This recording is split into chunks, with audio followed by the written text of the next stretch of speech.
please stay with us for a little time at the end for our narthex time. So we'll have some digital donuts and some digital virtual coffee together, and we'll have a good time. Normally, we have a lot of people stay for that time. It's a little bit after 5 till 5:30 is the cutoff.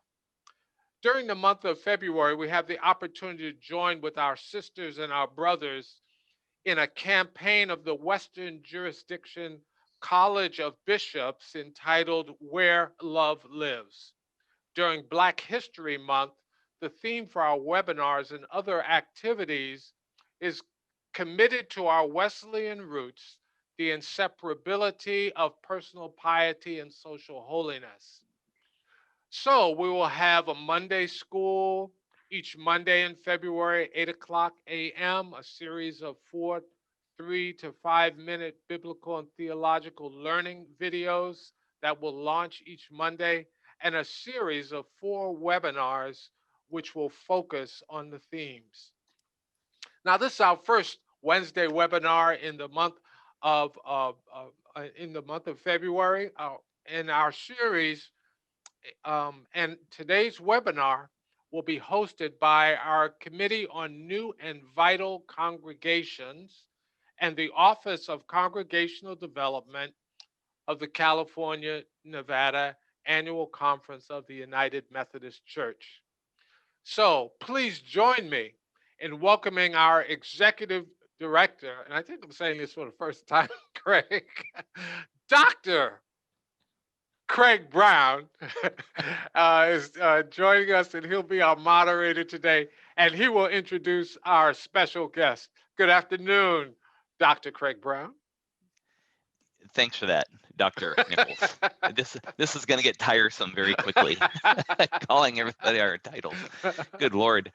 Well, it's good to be with you, everyone. My name is Craig Brown. I do serve as the Executive Director of Congregational Development for our annual conference. It's just great to be with you as we begin with the month of February, Where Love Lives, in the California, Nevada conference. We started this campaign a couple of months ago, and February is our conference's opportunity to talk about where love lives by really speaking into some of our Wesleyan tradition regarding personal piety and social holiness. And that's our work this month, is to tie these things together. And I'm excited to be with you today. I think the presentation you're going to hear is really going to open up some new pathways and new understandings of what it means for us to be followers in this Wesleyan tradition. Over the years of serving as a local church pastor, which I did before I came to this position, I had opportunities to travel with members of my congregations to a variety of places around the world on pilgrimages. Been to the Holy Land a couple of times, to Turkey, Greece, Rome, Scotland, and England. And over the years, I've probably made more pilgrimages to England and Scotland than I have any other place. And over those travels, 5 different times been to England, tracing John Wesley's life and footsteps. One place that I consistently visit, and I believe even to this day is, I think, one of the most important, if not the most important, Wesleyan destination to see and experience is in Bristol, England. Bristol is to the west of London, and it is a fascinating place where we learn so much of what it meant for John Wesley to, in a sense, give rise to this movement we call Methodism. And so today we're really going to try to learn some of that history, that tradition, and that richness that happened in Bristol. John Wesley first preached outdoors in Bristol. John Wesley used Bristol as a launching pad for his itinerant ministry throughout the southern part of England from Bristol. So while there are other places that are more well-known in the Wesleyan tradition, like the City Road Chapel where his grave is, or his birthplace in Epworth, or where the Holy Club started in Oxford at Christ Church, Bristol is really the cradle of Methodism. And so we're going to learn today about that cradle and its significance. And over my travels to England, I have been blessed and privileged to encounter our guest today. He has traveled with me multiple times. Last time I was there, I carted him around on a coach all day long. My good friend David Worthington is the director of the New Room in Bristol, England. And the New Room was this this nexus or headquarters for John Wesley's work in the 18th century. And David is going to help us understand that work and unpack it with us a little bit. We'll have time for some questions at the end. About 4 years ago, I was privileged to host David here in the United States for about a week and a half, traveling up and down the West Coast from Seattle to San Diego, with him speaking at different churches, universities, and of course, taking in his favorite pastime, believe it or not, for a Brit, American baseball. He loves it, and he's a fan of the Boston Red Sox. So David, we're just thrilled to have you with us today. Thank you for being here. It is midnight for you, past midnight in Bristol. So thank you for drinking a pot of coffee today to stay up with us tonight. We're so thankful for your presence. I'm going to turn things over to you. Well, thank you very much indeed, Craig, for that lovely welcome. Yeah, that's a great way, isn't it? A Red Sox fan from the East Coast trying to persuade the folks on the West Coast to stay with us for an hour. But yeah, I'm just a lover of baseball in general. So, but it was fantastic to share with you back in 2017. Thanks very much for inviting me to share with you today, this morning, this afternoon. I've got a few slides just to give you some visuals of the new room. Some of you may have visited, and I may have met some of you, and if so, lovely to see you again. If it's the first time, and I hope that there'll be things that will inspire you to think about maybe undertaking one of those visits to England yourself, and perhaps we can make that personal welcome when you arrive in Bristol. And of course, no disrespect to my colleagues across the other sites, as Craig has correctly pointed out, Epworth, Oxford, London, very significant locations. But having said that, you may not be surprised to hear me now say that the most significant, in my humble opinion, is Bristol. And I hope what I'll share with you during the course of the next half hour or so, and then with the Q&A later, you'll arrive at that same conclusion. So I think we've got some slides. I don't know if those are available. We could get that first one up. Great. Okay. Well, actually, this is our logo here at the new room, and it's not a bad place to start because when John Wesley arrived in Bristol in 1739, I think if you'd said to him that the work that he was going to begin in this city was going to lead to the development of a movement, a Christian movement, a revival movement across England, I think he would have expressed great surprise to you. But I think he would also have acknowledged that if this was the calling and this is what God wanted him from his life and his ministry, then he would have, I'm sure, accepted that this is what God wanted him to do. Well, the new room, as opposed to John Wesley Chapel, he did build it originally as a room. But in that sense, I personally feel that the new room is a more accurate understanding of the 18th century building. So let's have a look at that first slide, if you would, please, Craig.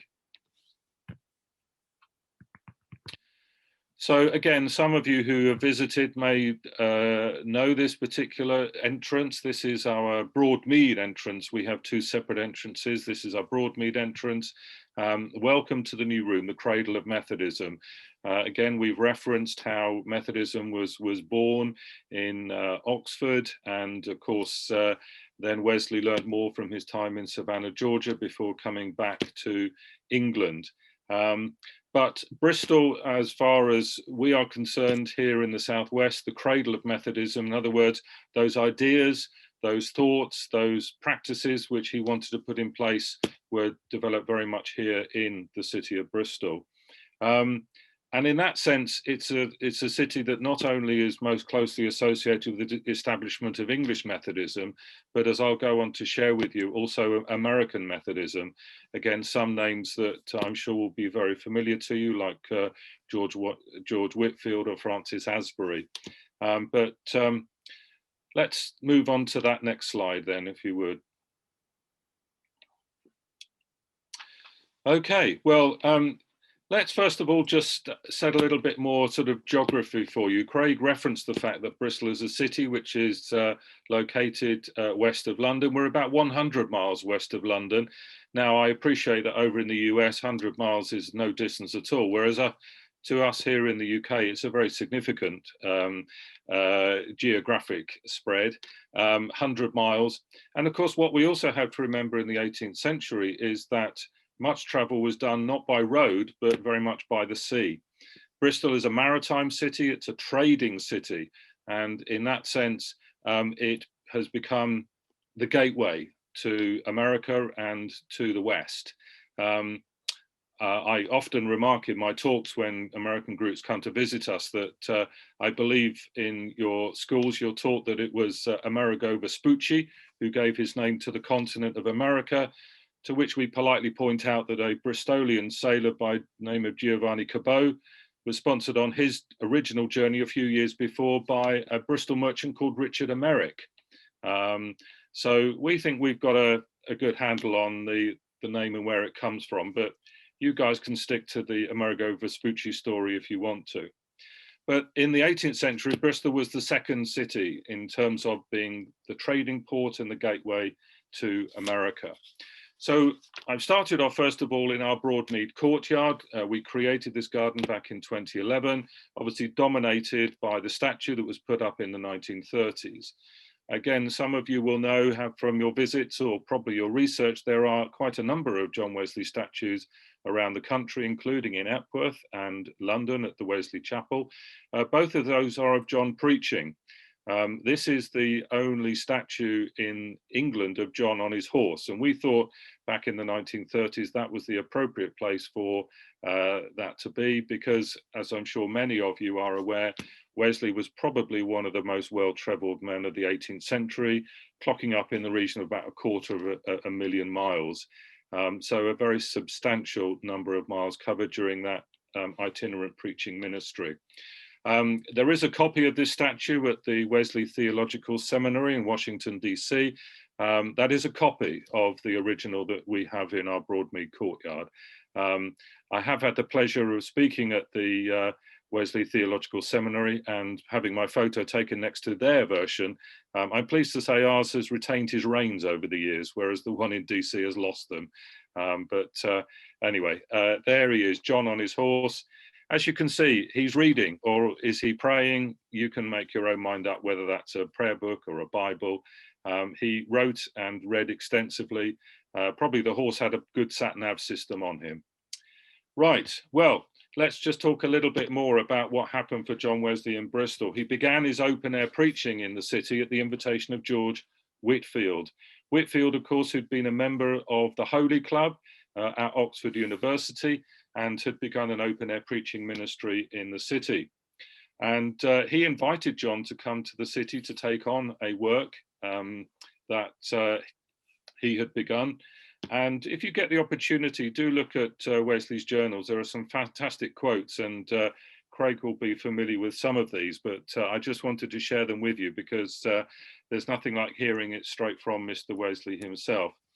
He arrived on the 31st of March, 1739, and he writes, "In the evening I reached Bristol and met Mr. Whitefield there. I could scarce reconcile myself at first to this strange way of preaching in the fields, of which he set me an example on Sunday. Having been all my life," and then he opens a bracket that says, "till very lately," and then close the bracket, "so tenacious of every point relating to decency and order, that I should have thought the saving of souls almost a sin if it had not been done in a church." What a statement to write as you arrive in the city, which is really going to define your ministry. I would have thought the saving of souls almost a sin if it had not been done in a church. That is John Wesley, the High Anglican minister, writing, trust me. Then, however, just 3 days later, at a site known as the Brickfields in Bread Street, a site you can still visit today if you do come over to England, he preached his first open-air sermon. And he writes these words, "At 4 PM, I submitted to be more vile and proclaimed in the highways the glad tidings of salvation, speaking from a little eminence in a ground adjoining the city to about 3,000 people." Well, I think it's always worth pointing out at this stage that although Bristol was the second city at that time with a population of about 40,000, I think maybe John's figures there may be a little high, but we'll give him the benefit of the doubt. We've no way of proving that one way or the other now, of course. But isn't that interesting that he submits to be more vile, to preach in the open air for the first time on that day, the 2nd of April. So we already begin to see a work that is being unfolded by Wesley and his time in Bristol. If we could go on to the next slide.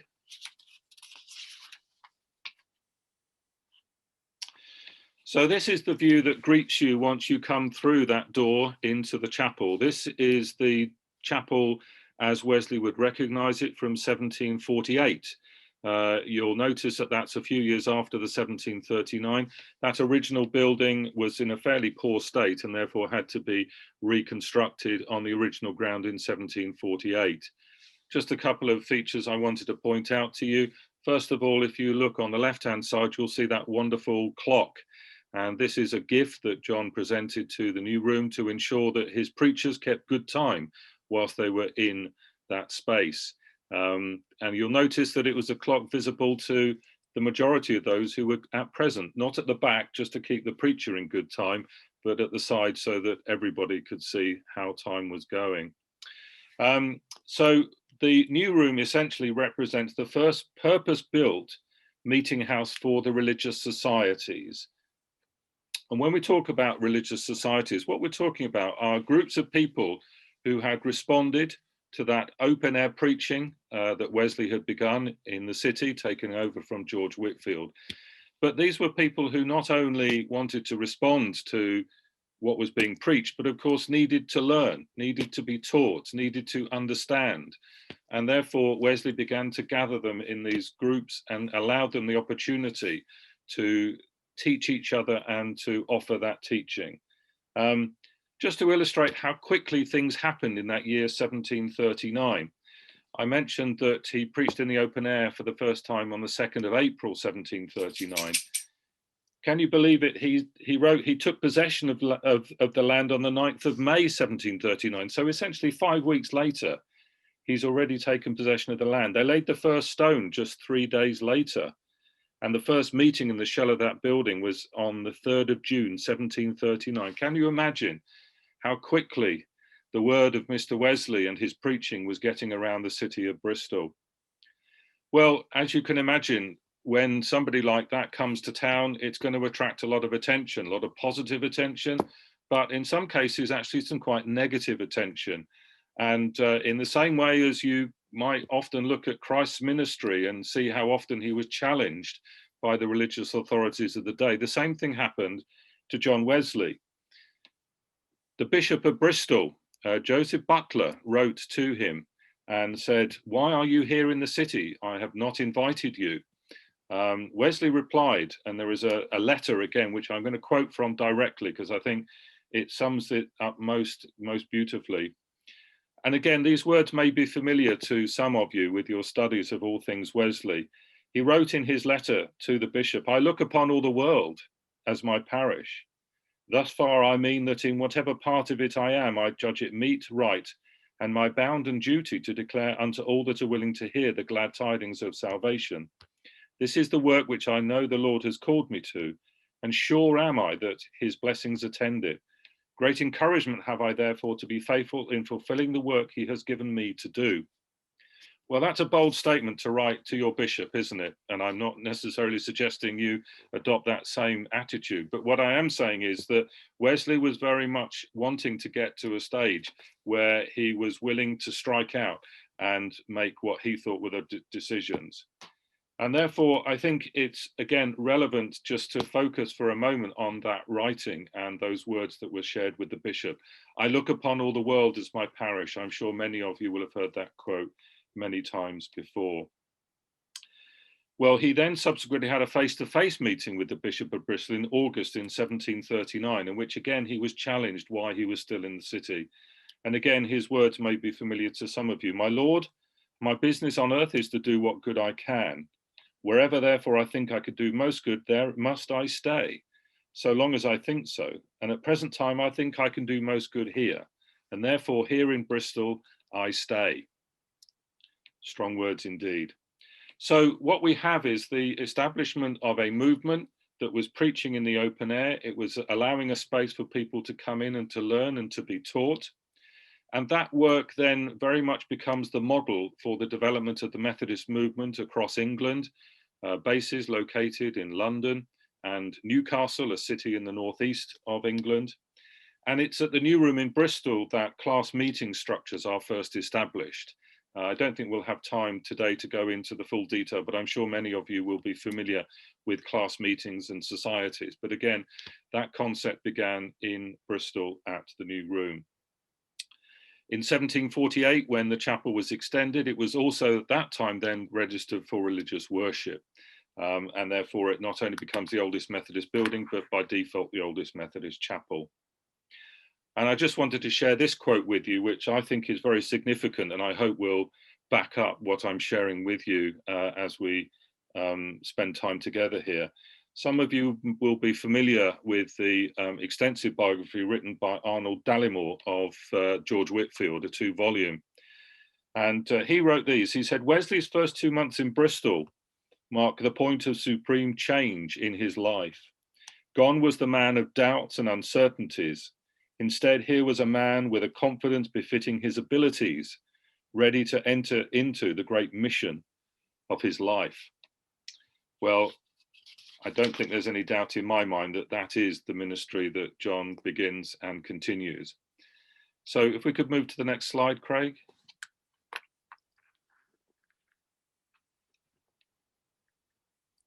Got that next slide now? Are we good? So yeah, back in it should be there. Are we good? Yeah, I can see that. Fantastic.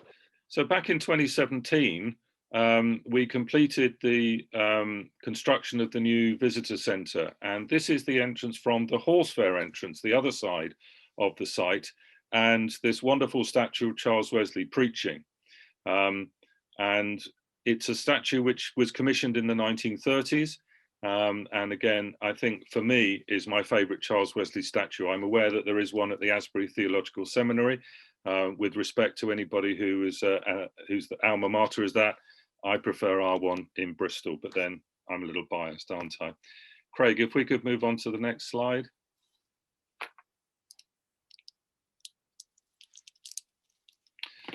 And this is what we created, the Horse Fair Centre and Cafe. If you can see, there is that staircase that dominates the picture towards the left and the rear. Once you get to the top of the staircase, that takes you into our museum. Top right-hand side is our horse fair room, where we do lots of teaching and education and conference work. The middle section is where our library and archive section is based, and we have a cafe where we can seat 60 people. And if you look very closely, you can see on the right-hand side in the foreground is just the edge of the shop. So again, we were able to take these facilities out of the existing 18th century chapel and put them into the 21st century building. And then if you'd move on to the next slide, Craig. And that opened up space for the redevelopment of the museum in the common room. And this is the room where Wesley would meet with his preachers and with others to plan their next courses of engagement, whether over to London or up to the north or down to the southwest, or maybe, as we'll discover in a moment, many going over to America. So if you'd be kind enough to move to that next slide.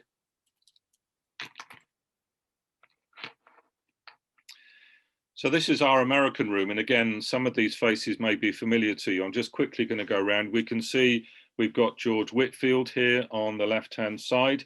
And then in the center, a name that's perhaps not quite so well known for many folks, but this is Captain Thomas Webb, often referred to as American Methodism's #1 layman. He had involvement with the John Street societies in New York, St. George's in Philadelphia, and at Lovely Lane in Baltimore. And then if you look on the right-hand side, you can see Francis Asbury. Asbury attended his first ever Methodist conference at the New Room in 1771. And if you look at the minutes of that conference, Wesley says, "Our brethren in America call aloud for help, and who is willing to go over and serve?" Asbury responded, "I spoke my mind and made an offer of myself, and it was accepted by Mr. Wesley and others that I had a call." And he then set sail from Bristol to go over to America. and never returned. He stayed over during the War of Independence and remained a traveling preacher, dying in Baltimore in 1816. And some of you will be familiar with statues at the Drew University in Madison in New Jersey, and also in Washington, DC. President Coolidge unveiled a statue of him in 1924, in which he said he's entitled to rank as one of the builders of our nation. It was because of what Mr. Bishop Asbury preached that our country has developed so much freedom and contributed so much to the civilization of the world. Wow, it's great.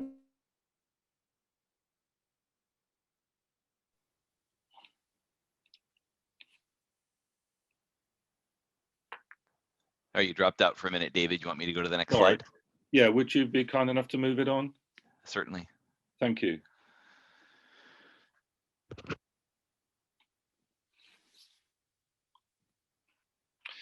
So the New Room is part of the Methodist Heritage Movement, which is essentially over 200 sites across England which have a connection with Wesley's or with the Methodist movement.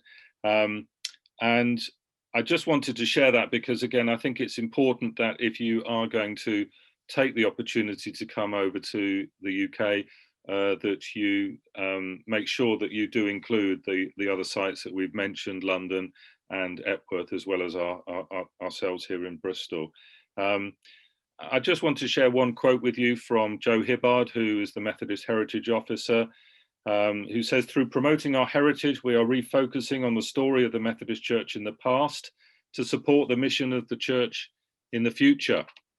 And I think those words are very apt.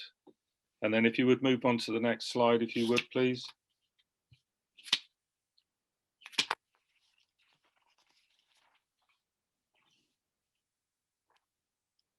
Fantastic, thank you.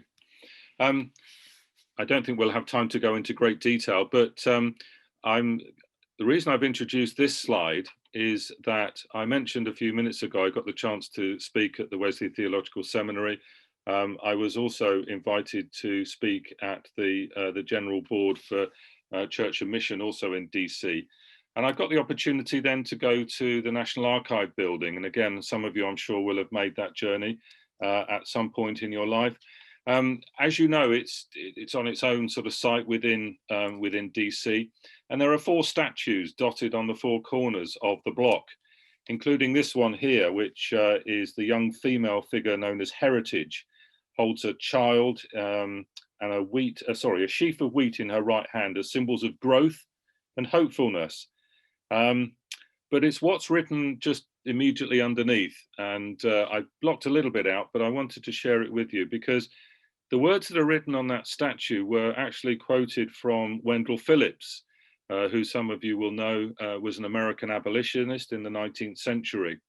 And it's a quote which I found very relevant to the work that I do at the New Room, and I regularly go back to it because I find it so inspiring. But the quote comes as this: "The heritage of the past is the seed that brings forth the harvest of the future." So just repeat that. The heritage of the past is the seed that brings forth the harvest of the future. And I think it's important that we recognize that we have a heritage and we need to be respectful of that heritage, but it is the seed that's going to bring forth that harvest of the future. Another quote coming from Martin Atkins, a former General Secretary of the Methodist Church here in Britain. "Heritage is part of our mission because it's in our roots. Our strength and nourishment are found from it. As surely as a tree stands open to the bright light of the day, only because of its firm anchoring in the ground." So if you would move on to the next slide, if you would, Craig, that would be great. Well, let's stay connected. As you would expect, we are very much focused on the development of our digital offer. So we have the website, YouTube, Facebook, Instagram, Twitter. We'd love you to sign up. We are very active on social media. We stream our weekly service on a Tuesday on Facebook, and those also go on a YouTube account.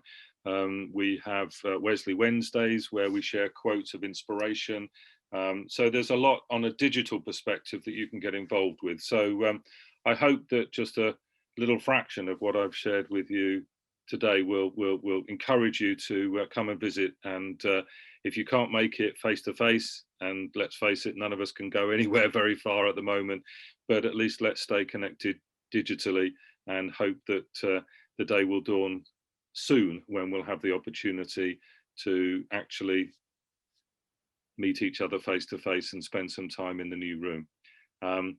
So if you would just move on, Craig, I think there's a final slide.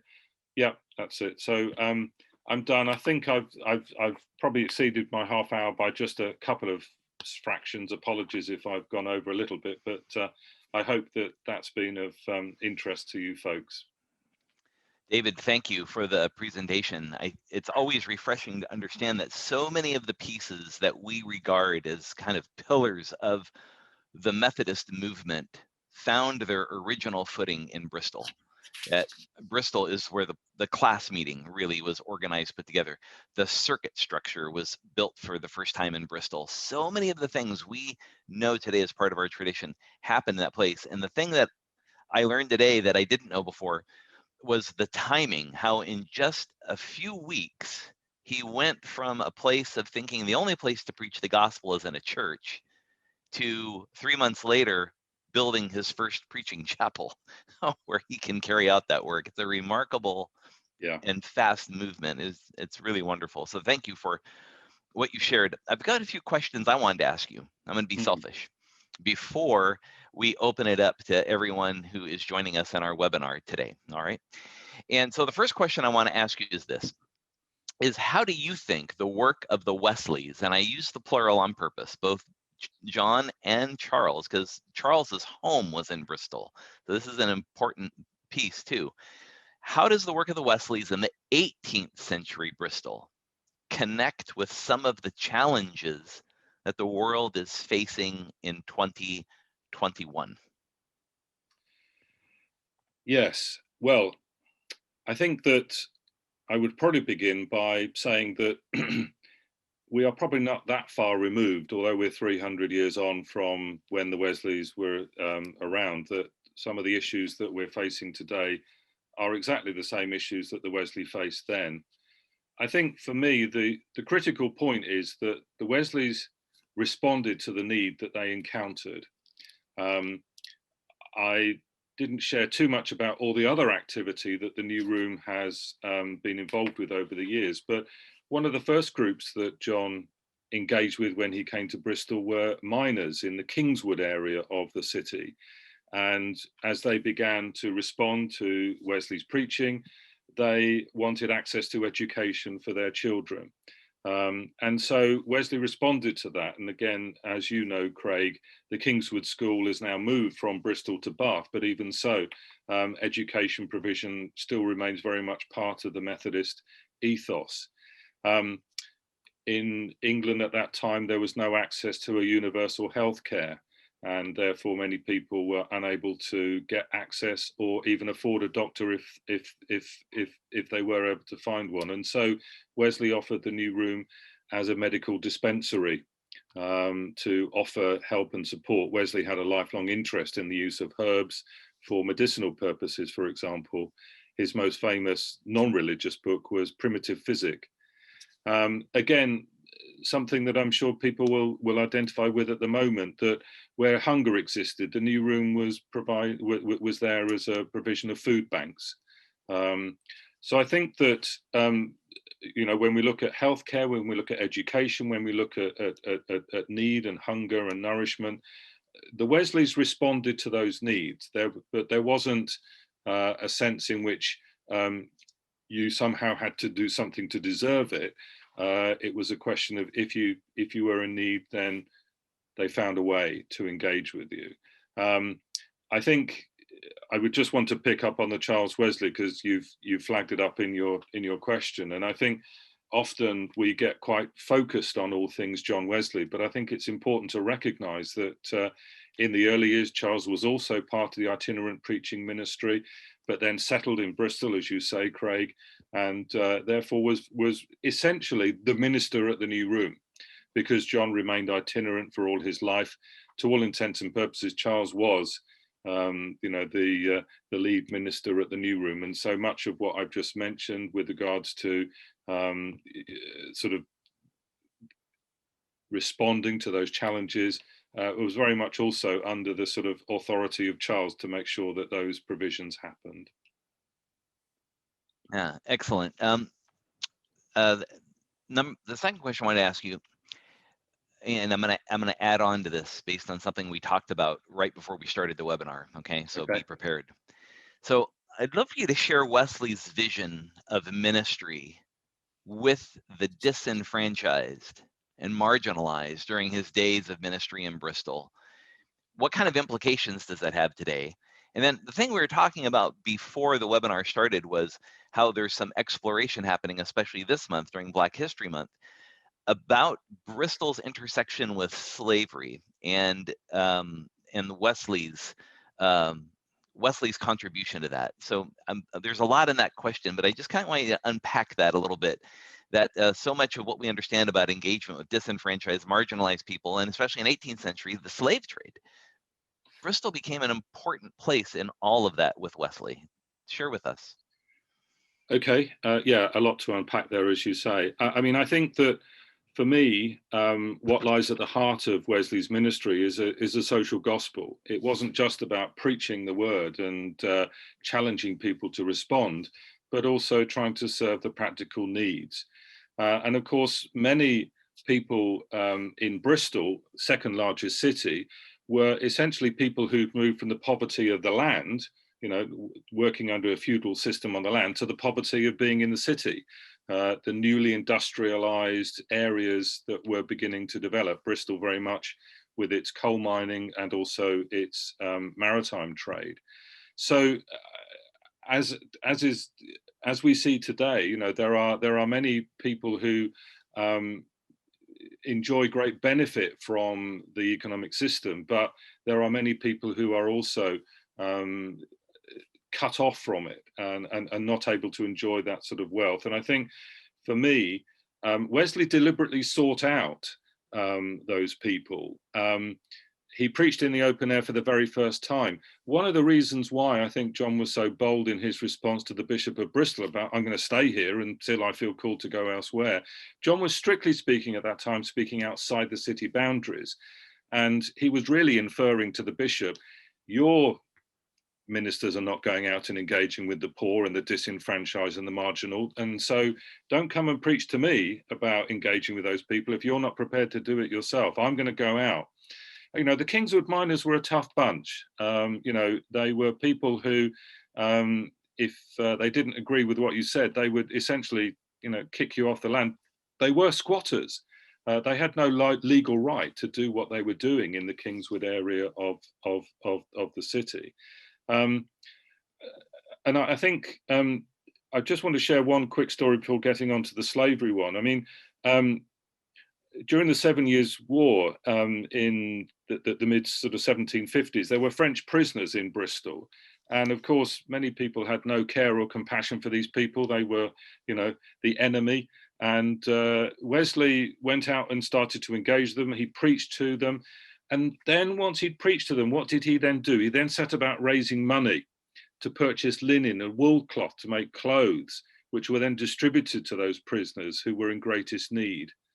And before long, Bristol's governing, hierarchical structure realized that actually we need to respond to the needs of these people. And so Wesley and the early Methodists started, and this is a great phrase, it's not mine, but it comes from somewhere else.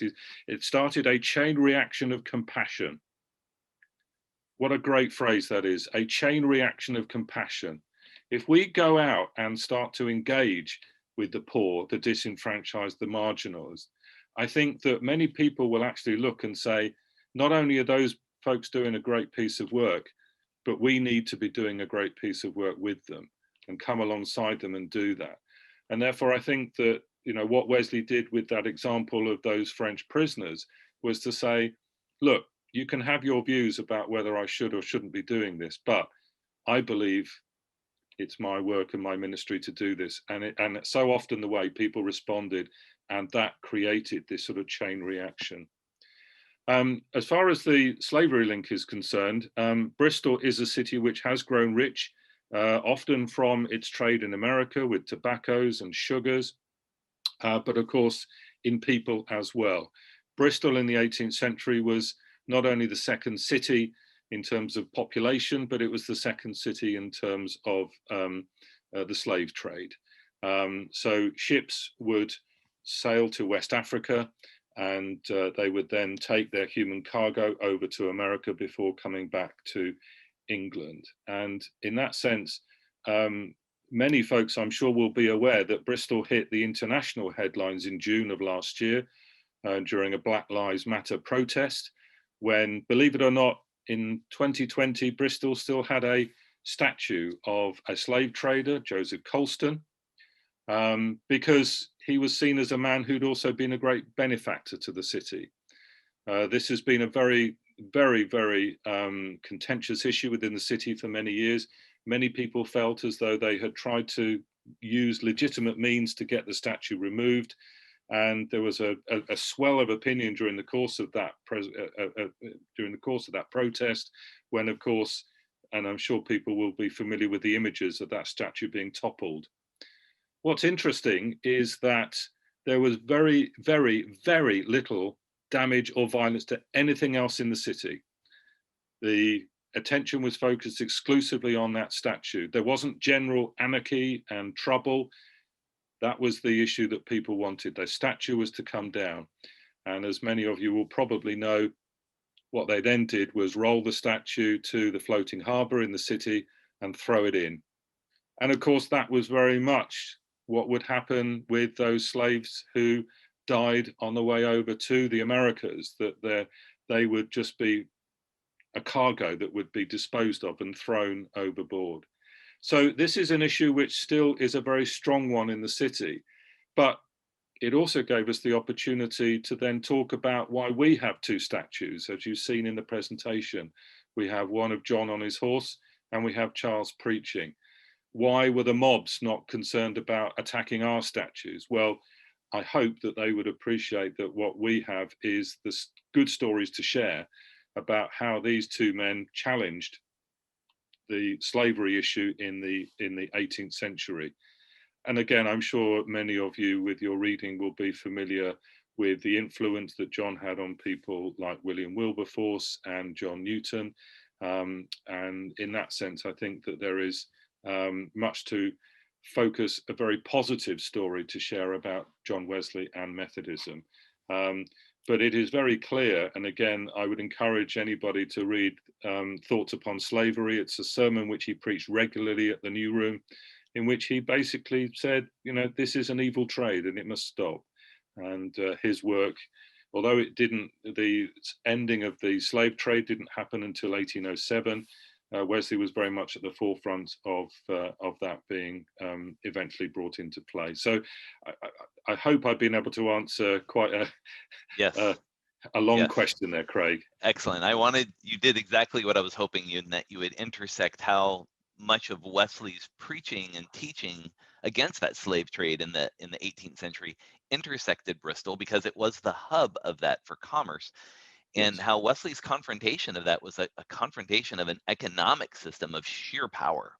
Yes. Sheer power. And his influence in preaching was the thing that rippled through the country to lead in that movement.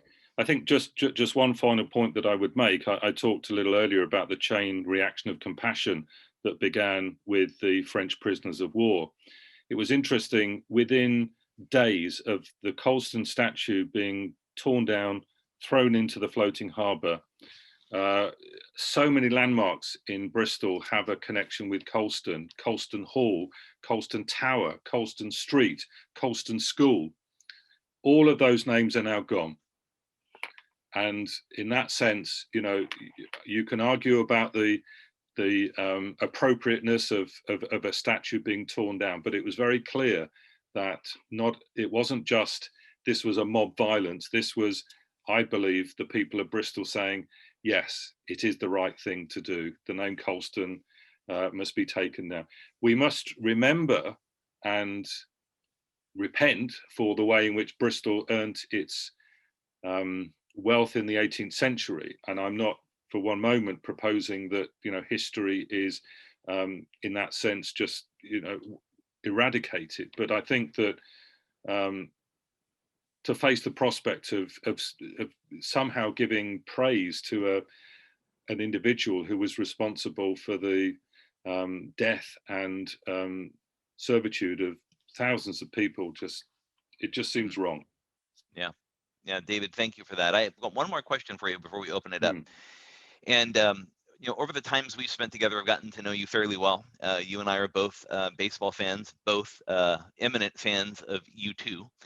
But over our experience together, I've learned so much about your own spiritual life and how in Bristol, where you live, you're part of the Fresh Expressions movement and have been a part of that Fresh Expressions movement for a long time. For those of you who may not know, David, besides his scholarship, he is a layperson and serves as a part of a congregation in its lay leadership that's part of the Fresh Expressions movement that really was birthed in the UK.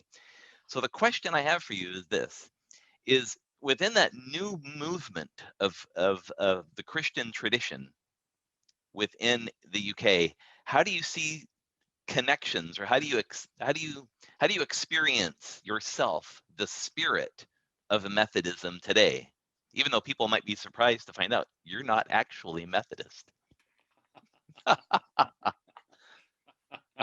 Okay, folks, well, it's confession time. Yes, I'm a member of the Anglican Church. I belong to the church to which John and Charles remained members throughout their life. But for me, one of the critical things is that in terms of labels, I think there's always that slight danger that we either define ourselves or others define us by that label. And I think I'm more and more trying to move away from, I consider myself to be a sort of a disciple of Christ, seeking to follow his ways. I obviously I have a work that I do at the New Room, a Methodist church, but I've been involved with Anglican churches, Baptist churches. So I think for me, if we look at this term fresh expression, I think that there is a sense in which one is almost sort of trying to say to people, let's move away from whatever preconceived ideas you have about church. And when I use the word church, I'm often referring to a building as opposed to the people that make that up.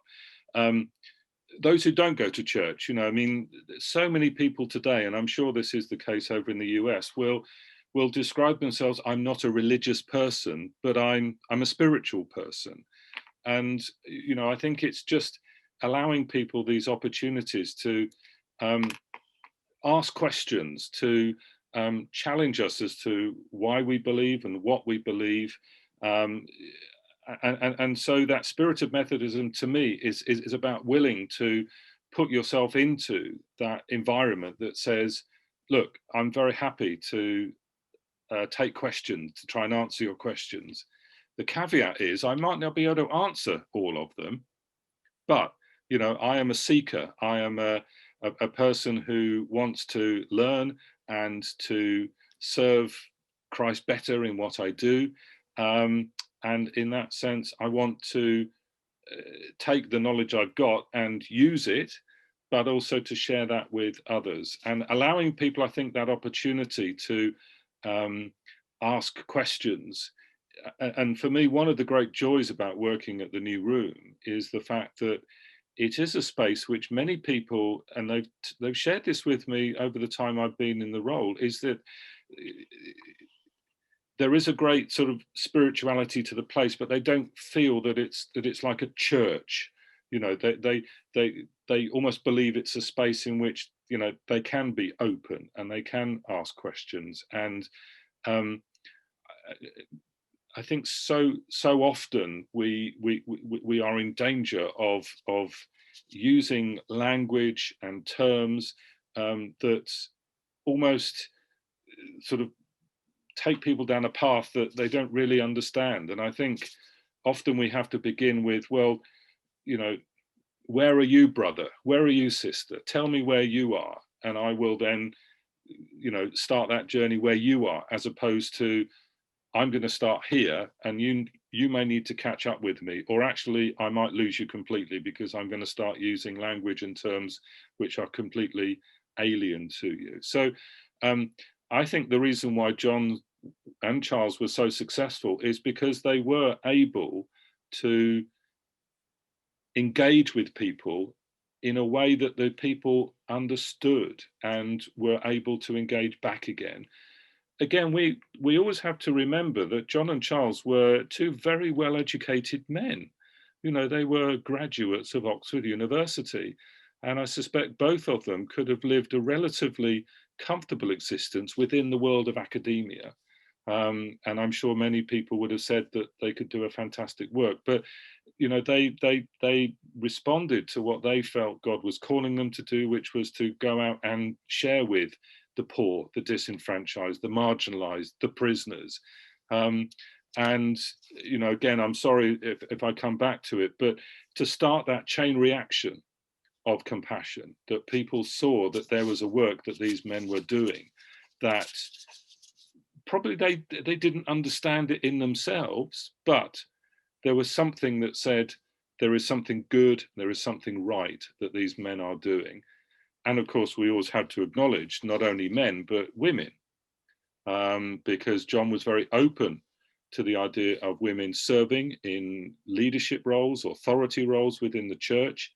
And I'm sure that's because, of course, their mother was the primary influence in their formative years growing up. But I think for me, the spirit of Methodism, if that's a phrase that we just want to wrestle with for a moment, the spirit of Methodism is how do I find a way to almost sort of strip away all the sort of, fancy ideas and things that I have, can I just meet this person as a fellow human being and say, where are you? How can I help? How can I be of service to you? And I think that for me, that's where John would be today.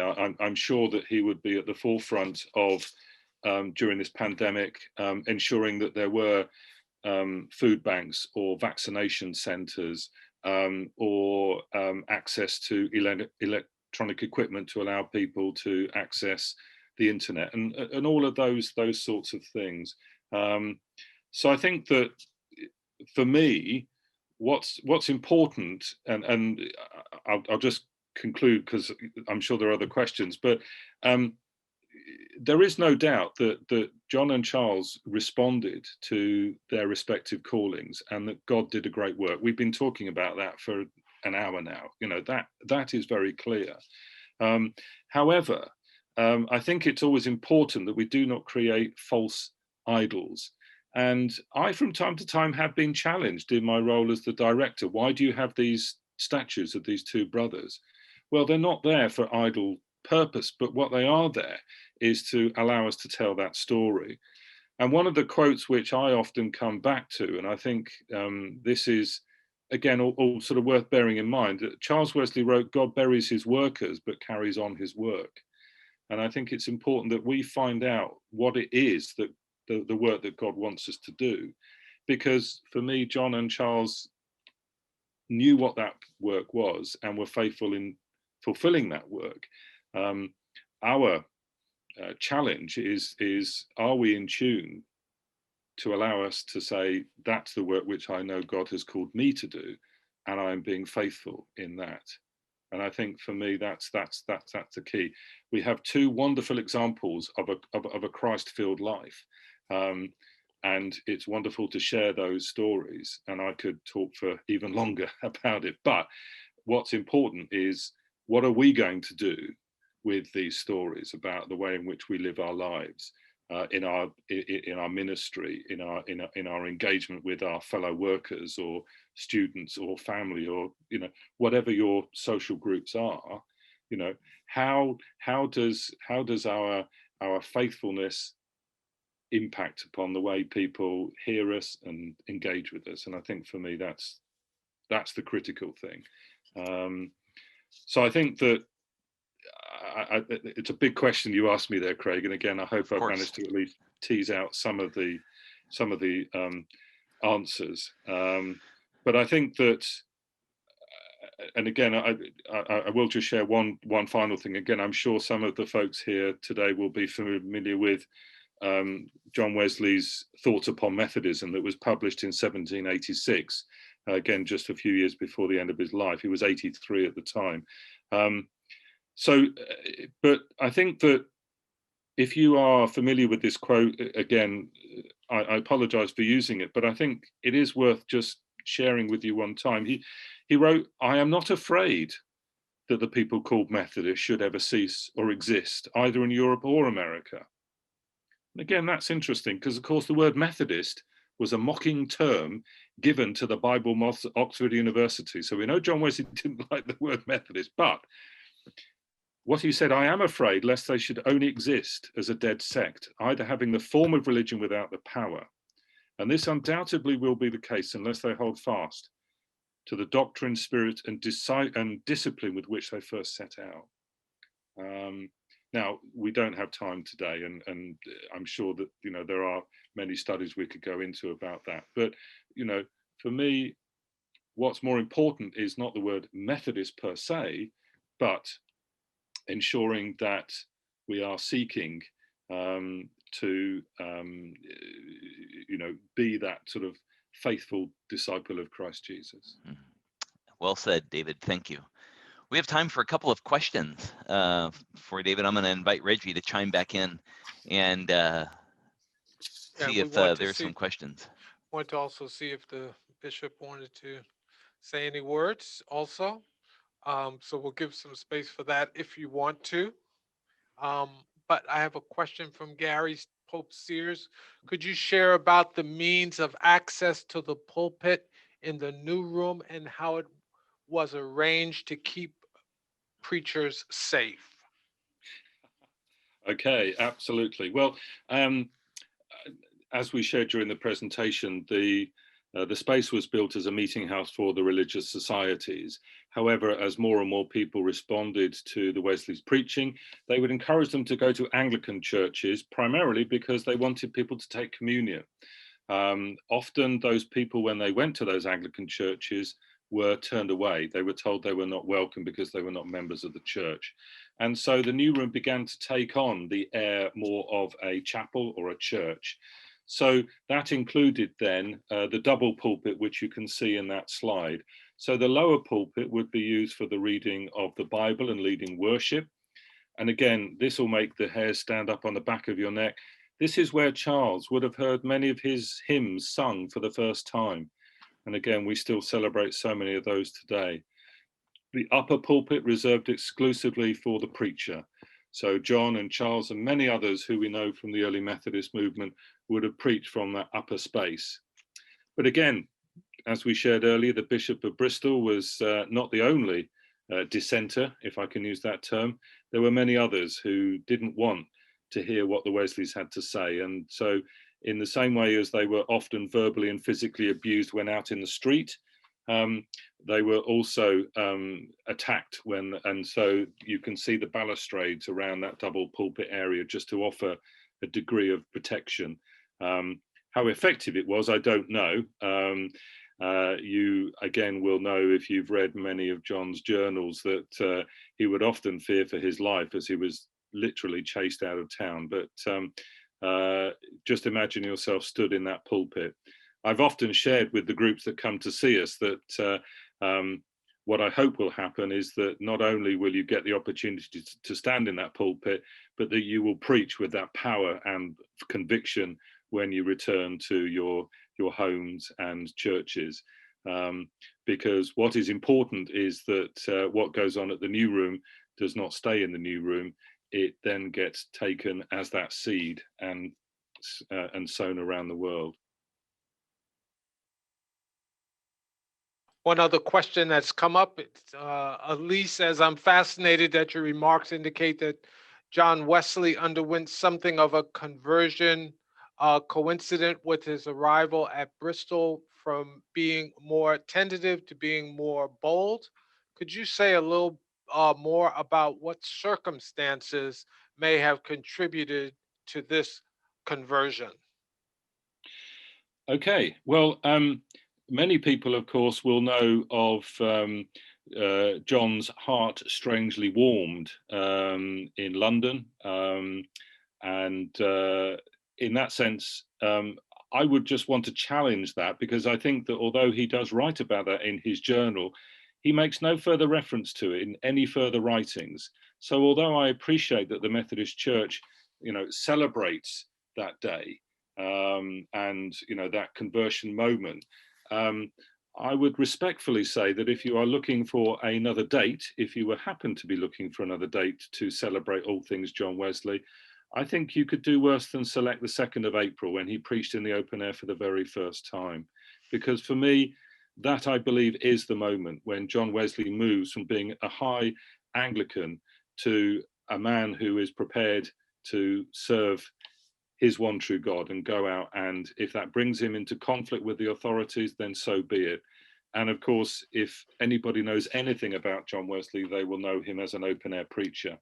So maybe a little controversial, but it's a view that I hold, that that date, the 2nd of April 1739, in my opinion, would be a much more significant date for Methodists to celebrate around the world in terms of the conversion, because I think that John, what happened to John at Aldersgate, I think, is a situation where I think John, his head and his heart were connected in that circumstance, and that is not to be underestimated. But in terms of what was the defining moment in John Wesley's ministry, for me, it's about submitting to be more vile, to preach in the open air. That, I think, moves him from somebody who has understood and has converted, but actually that is the real calling point of his ministry. When his heart catches fire, again, forgive me if some of the folks have heard this, but let's just be a little bit mischievous with the language. I found my heart strangely warmed. Well, that's a great place to be, strangely warmed. Do you need to do anything about it? Well, you can probably just bask in that warmth, can't you? If your heart catches fire, well, you've got a real issue to address, haven't you? You can either allow that fire to then begin to rage, or you can put it out. And I think what Wesley said was, this is the work, and this is what I will do. I realize I'm probably not going to change the Methodist Church's view about celebrating John Wesley, but I am going to make the case that, in my opinion, that situation in 1738 was not really the most significant moment in John Wesley's life. I believe it's when he arrives in Bristol. And what's significant about that is that John Wesley had no prior connection to the city of Bristol. He had no family connection to the city. This really was a place in which John Wesley was on his own. He had no family. Whitfield returned to London within a few days of Wesley's arrival in Bristol. He really was on his own. And he had to rely on his faith and his belief in God to get him through that time. And boy, oh boy, did God serve him well in that heart-catching fire.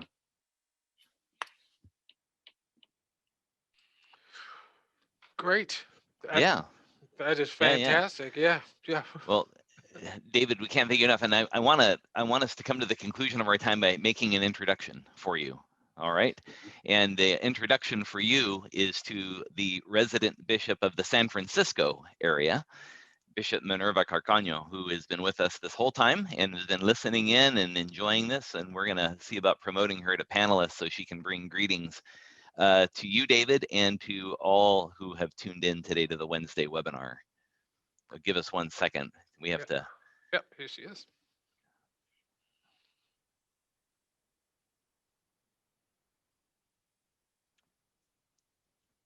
There we go. Good. Oh, Yep. she was there. Yeah, she's quick that way. Here we go. Dr. Worthington, thank you so much. We've all had busy days, I know, and you have just refreshed our souls and our spirits, and we are so grateful. It's good to just sit back and be fed, and you have fed our spirits and our minds and our imagination and our vision. I'm United Methodist of Hispanic descent, Mexican descent to be exact, and my first trip to England was a little over 20 years ago, and I had a long layover.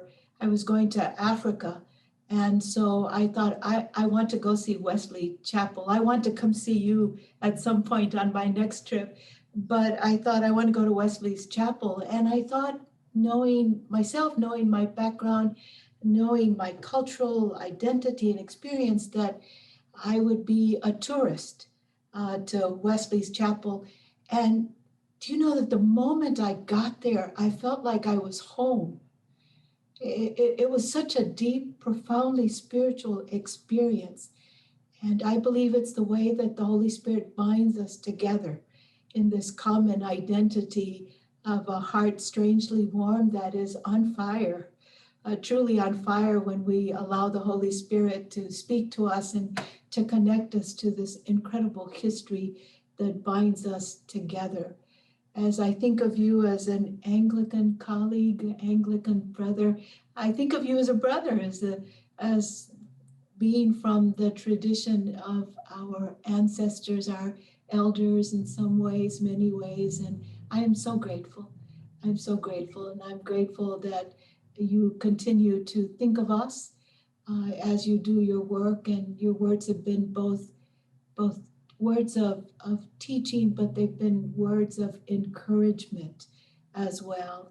And I just want to thank you for taking time. I knew earlier from Craig that this was going to be very late for you and that you said you wanted to do it in real time.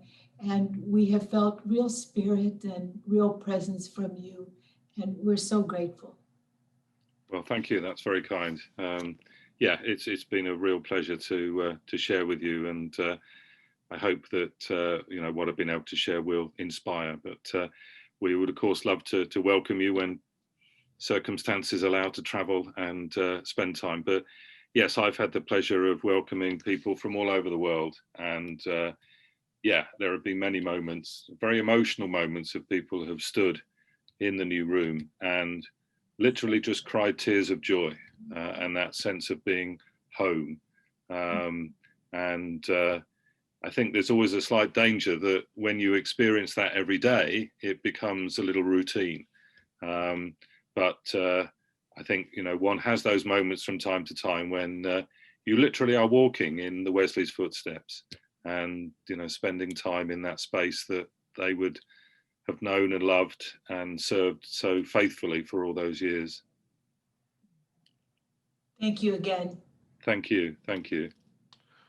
We want to thank everyone for joining us in this Wednesday webinar. A couple of things. We're going to have a narthex moment in a minute.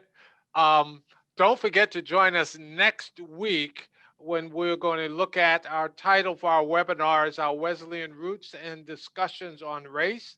It is hosted by our conference committee on religion and race.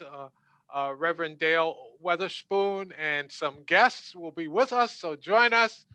And in answer to the question, and David, I see your hand up. We're going to get it in a narthex moment. But in answer to the question, who was the first African American male bishop prior to the Union and where was he assigned? Some people put Richard Allen.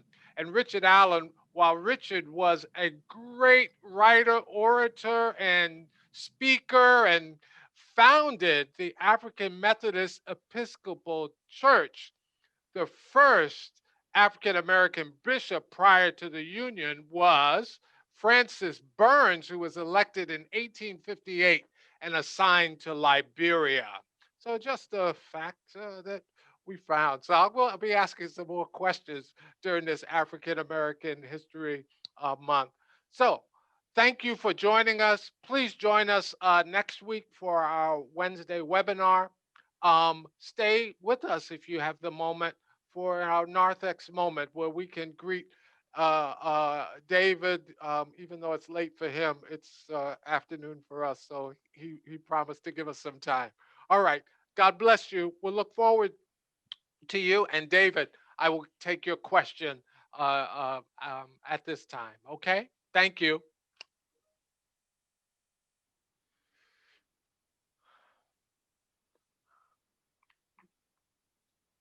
All right. David, you had a question. I see your hand up. I'm going to uh, allow you to talk. So if you can unmute yourself and just ask your question, that would be great.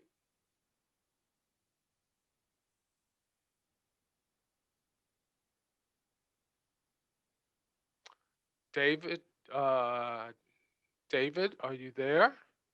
I am David, yeah, there here. you I'm are. sorry. Yay, cool. That's okay. Sorry. Yeah, ask your question. Yeah. Well, I just, I actually, it was more of a comment. I really had a great time at Wesley Chapel, and now I know I need to go back to Bristol. And this has totally convinced me that I'm missing a huge part of the history of our church. So. Yeah. Well, I'm sure. Go ahead, David. David from Bristol. Well, may I first of all just say congratulations on a fantastic first name there, David. Very, very wise choice. Yeah, I mean, I think it's a great thing to be able to share this heritage, but I think that's why that quote from the National Archive building I think is so relevant, because there's always a danger that what happens is that we just celebrate the past and we don't actually link it to why we celebrate the past and what we're seeking to do with that history, that tradition, that heritage. So for me, one of the great things about my work at the New Room is that I do see that emotional response from people when they come into the space, and I always love to share with them, but hopefully challenge them at the end of that and say, and how are you going to take this and use it in the work that you do? I think that really is the critical point, that it's home, but it's that opportunity to then go and share that sense of home with others in our respective communities. So go ahead. I'm sorry, David. No, you're good. Yeah, I departed from the Methodist Church for a while, and honestly, it was John Wesley that brought me back. Yeah, it was my reading of Wesley and the commitment to Wesley and his commitment to evangelism that brought me back to the church. Yeah, and I think, and that is what is so remarkable about John Wesley's life, that here was a man who didn't just spend 10, 20 years out on the road preaching and then said it's time for the young guys to come in and take over, and I'm just going to be in my executive office. This was a man that continued to be out in all weathers throughout the year, essentially showing up the young and saying, look, I can do this, so you can do it as well. And I think he not only spoke it, but he truly lived it.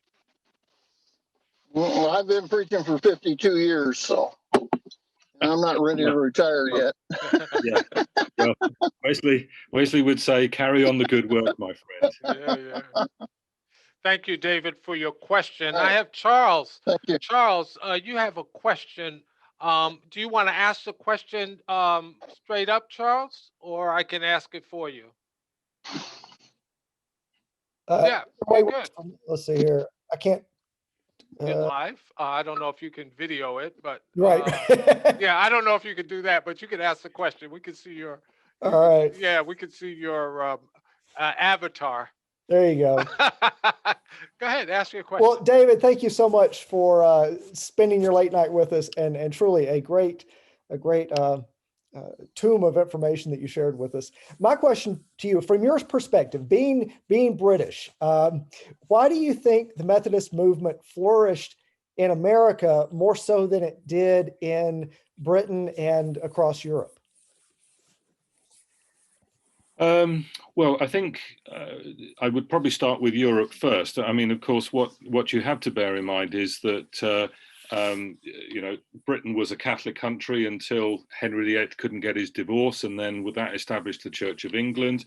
And then you move into the 18th century and the period of Enlightenment, and you begin to see the sort of, if you like, breakup of that establishment. And of course, the Plymouth Fathers are a good example of that. But so you've got Quakers, you've got Methodists, you've got Baptists, and of course many others who then were prepared to challenge that view that that the minister was the all knowledgeable one, and so I think that what you saw in England was beginning to sort of break up of the established church. Now the irony is that of course, as the religious dissenters established places like in New England or of course in Georgia on the East Coast, as people then began to travel west and the Great Migration west, what you then saw was, again, Methodists very often being at the forefront of that migration process.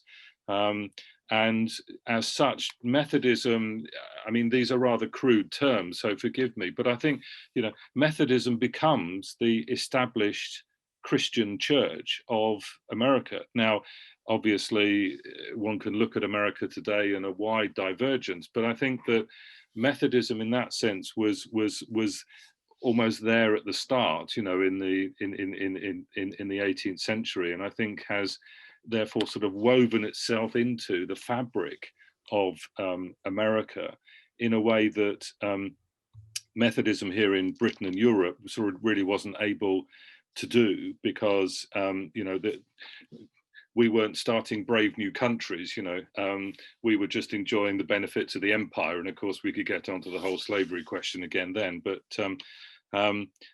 and I think to some extent that's the challenge that the Methodist Church is facing today, when it's wrestling with so many issues of doctrine as to what it believes and how it wants to move forward. And in that sense, I think that the Methodist Church, in the way that we've known it, I think is in danger of losing that influence. I'm not here to try and prescribe a solution to the current challenges the Methodist Church is facing.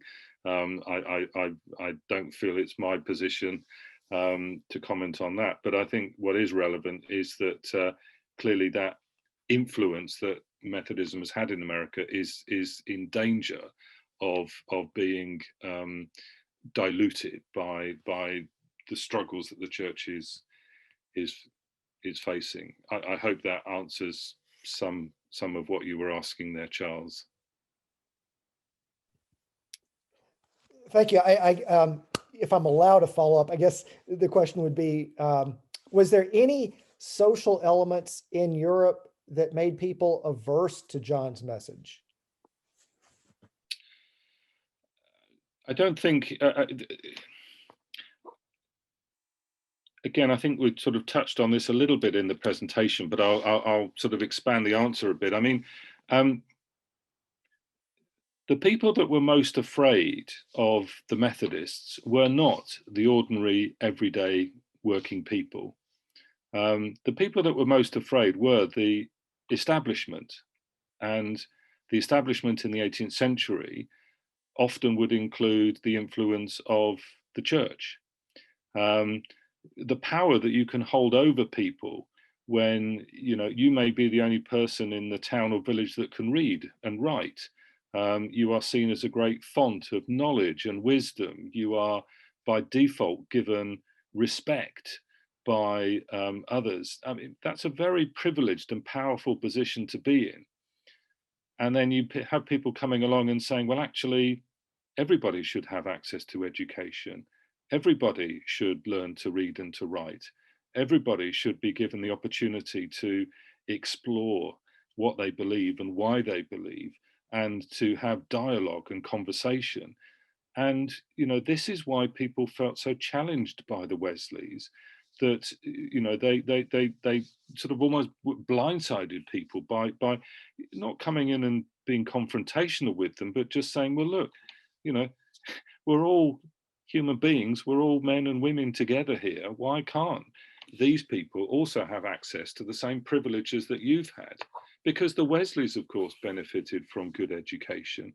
So they could see that the opportunities that good education provided were opportunities which would be denied others. So, you know, I think, again, the timing of it, we look at the late 18th century, the period of Enlightenment, we look at revolution, not only in America, but also France as well. And I think that it's those ideas that the Wesleys really begin to embrace and challenge. And I think that that's why they were a threat to the establishment, because the establishment was in danger of being overthrown, not in that revolutionary sense of the word in which we talk about revolution in America or France, but a revolution of ideas and beliefs, and allowing people the opportunity to explore for themselves what they thought and what they believed and why they believed it. So I hope that's some insight for you, Charles. That's great. I appreciate it. Yeah. Okay. Thank you for the question. Well, thank you again, David. Thank you for staying up late. We owe you one. So thank you so much for your time, and That's okay, and thank Reggie. you, everybody. Thanks, everybody, for joining us on our first Wednesday webinar, Where Love Lives. I hope it was exciting for you and informative for you. Please join us next week. Look forward to seeing you then. Thank you. Have a good night. Bye-bye now.